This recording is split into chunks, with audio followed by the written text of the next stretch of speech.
నేను వచ్చిన తర్వాత వాళ్ళకి ఓపెన్ అప్ అయిన తర్వాత ఫస్ట్ వాళ్ళు యాక్సెప్ట్ చేశారండి? నేను ఓపెన్ అప్ అయినాక మా మదరు కొంతకాలం తర్వాత ఆమె చనిపోయారు.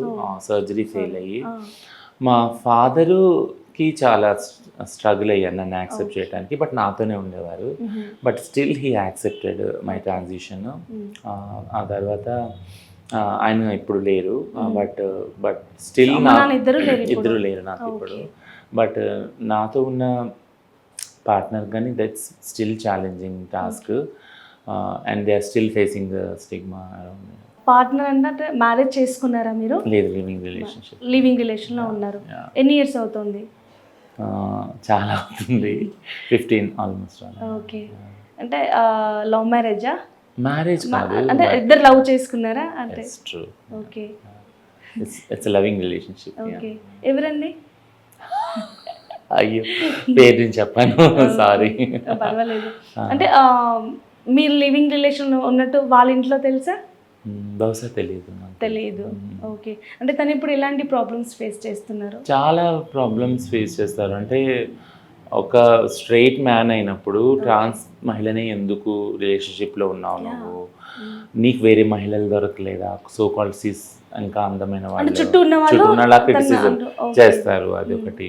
నువ్వు కూడా అదే కమ్యూనిటీనా, అట్లాంటి చాలా థ్రెట్ ఉంటుంది. ప్లస్ ఒకవేళ వాళ్ళు ప్రాపర్గా జాబ్ చేసి వాళ్ళ ఇన్కమ్ సోర్స్ ఉన్నా కానీ ఒక థాట్ ఏంటంటే ఇన్కమ్ కోసమే అప్రోచ్ అయ్యారు ట్రాన్స్ మహిళ.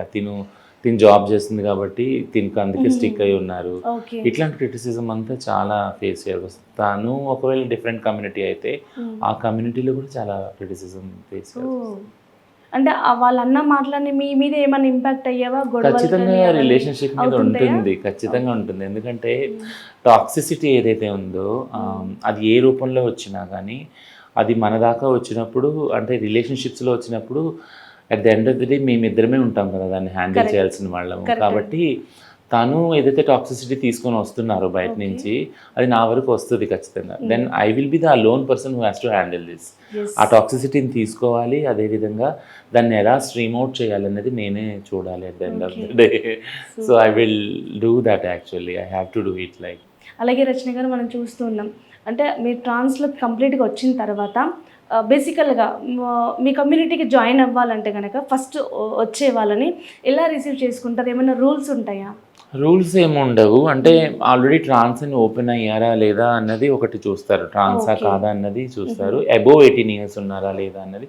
మీరు అనేది హిజ్రా కమ్యూనిటీలో ముఖ్యంగా ఒక హిజ్రా గురువులాగా అబోవ్ 18 years ఉన్నారా లేదా, వాళ్ళని యాక్సెప్ట్ చేసుకుంటున్నారా లేదా, వాళ్ళకి సంబంధించిన లీగల్ డాక్యుమెంట్స్ ఏమైనా చేయాలా, హెల్ప్ చేయాలా, దానిలో సపోర్ట్ చేయాలా, అదొకటి.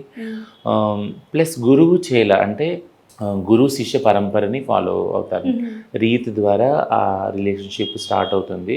అది అయ్యాక వాళ్ళకి కావాల్సిన పర్సనల్ కేరు, వాళ్ళు ఎలాంటి ప్రొఫెషన్లో ఉండాలి అనుకుంటున్నారు, అదే బెగ్గింగ్, సెక్స్ వర్క్, అందులో వాళ్ళకి ఎట్లాంటి ప్రికాషన్స్ చెప్పాలి, ఎట్లాంటి కేర్ తీసుకోవాలి, వాళ్ళు ఎక్కడ ఉండాలి, హౌసింగ్ ఫెసిలిటీ కూడా ఎలా ఉండాలి, ఇవన్నీ కూడా ఉంటాయి యాక్చువల్గా.